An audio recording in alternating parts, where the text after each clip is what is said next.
In this video, we will cover refreshing product price and cost in a bundle when product price changes. Product price may change end of the year, or when new version is available, but those changes are not automatically reflected in a bundle. To update your bundles with new product prices, you need to use refresh functionality. Please update bundle page layout to add this custom button. For example, in this bundle, line item list price is $10,000 and cost is $8,000.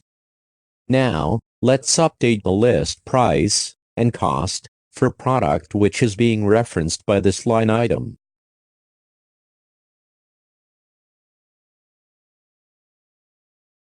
To refresh the bundle line item with latest price, click on Refresh button. It will show a confirmation message that it will update the bundle item list price and cost. Click Continue, and you will notice that new list price and cost has been updated for this bundle line item. Please note that product cost is a custom field provided as part of our application.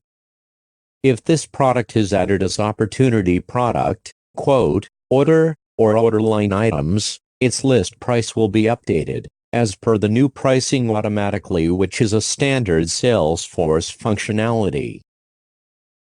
For refreshing multiple bundles in one go, switch to Classic View, select all bundles from the list view, click Go button, select necessary bundles, and click the Refresh button, which will show the confirmation message, and on clicking OK, it will refresh the pricing for all bundle items for selected bundles.